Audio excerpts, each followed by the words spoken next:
Fridge কিনতে কোথায় চলে আসলাম, দেখতে দেখতে কোরবানির মাস চলেই আসলো। হ্যাঁ গাইস, কোরবানি উপলক্ষে আজকে ফ্রিজ দেখতে আসলাম। হ্যালো গাইস, আসসালামু আলাইকুম, it's me Nushin and welcome back to my another new blog. তো অনেকদিন পর আজকে একটা ব্লগ দিচ্ছি। তোমরা অনেকেই অপেক্ষা করেছিলে। আসলে আমার ফার্স্ট ইয়ার এক্সাম ছিল। আমি যেহেতু মিরপুরের মেয়ে, যেটা অনেকেই তোমরা জানো, আর যারা জানো না তাদের জন্য বললাম। এই কারণে মিরপুর 11তে ফ্রিজের শোরুমে এসেছি। এখানে অনেক ব্র্যান্ডেরই শোরুম আছে, শার্প, সিঙ্গার, স্যামসাং, ওয়ালটন, কঙ্কা, সবগুলোই আমি ঘুরে দেখেছি।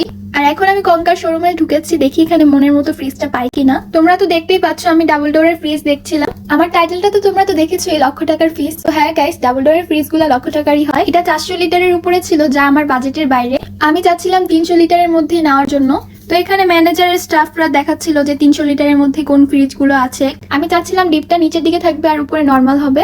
আমার বাসার ফ্রিজটা যেহেতু ডিপ উপরে, তাই আমার ডিপ উপরে থাকলে ভালো লাগে না। আর নিচে ডিপ থাকলে ভালো কি, এখানে ড্রয়ার থাকে যে সবগুলাতেই আর কি রাখা যাবে, স্পেসও ভালো পাওয়া যায়। আর বরফ হলেও একটার সাথে একটা লেগে থাকে না, মন মতো সাজিয়ে রাখা যায়। আর দেখা যায় পছন্দ মতো ড্রয়ারটা টান দিলে আমি আমার প্রয়োজনীয় জিনিস পেয়ে যাচ্ছি। কিন্তু আঙ্কেল আমাদেরকে বিভিন্ন ধরনের কালার ডিজাইনের মধ্যে দেখাচ্ছিল যে আপনি কোন ধরনের মধ্যে নিতে যাচ্ছেন। আর আমি চাচ্ছিলাম ডিজিটাল ডিসপ্লের মধ্যে কিছু কালেকশন দেখতে, তাই তারা তাদের ওয়েবসাইট থেকে দেখিয়েছে। আমার যে ফ্রিজটা পছন্দ হয়েছে সেটা শপে ছিল না, তাই তারা বলেছে আনিয়ে রাখবে, আর আনার পরে আমাকে ফোন দিলে আর কি আমি পারচেস করতে পারবো। তোমরা তো জানোই আমার বাবা প্রবাসী, তো এবার কোরবানিতে বাবা আসবে না, তাই ফ্রিজটাও বললো তোমরাই কিনে নাও। তাও আমরা বাবাকে ভিডিও কলে দেখাচ্ছিলাম যে তার কোনটা পছন্দ হয়। বাবাও কিছু ওয়েবসাইটে ফ্রিজ কালেকশন দেখেছে, তো সবাই যেটা পছন্দ করবে ফাইনালি আমরা ওইটাই নিব। প্রবাসীরা নাকি টাকার মেশিন, আসলে কথাটা ঠিক।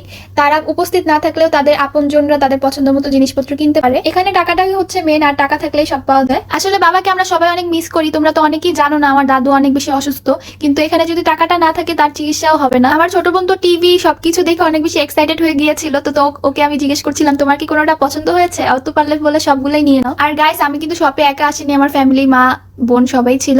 তো তারা আমার অর্ডারটা রেখে দিয়েছে। তো এরপর আমি বাসায় চলে এসেছি রিক্সা নিয়ে। আর আমার অনেক বেশি ক্ষুধা লেগেছে, তাই ভাবলাম বাসায় যাওয়ার আগে ফুচকা নিয়ে যাই। ফুচকা তো সব মেয়ে ছেলে সবারই অনেক বেশি পছন্দ। এখানে ফুচকালা মামা ফুচকা বানাচ্ছে, আর আমরা এখানে অপেক্ষা করছিলাম।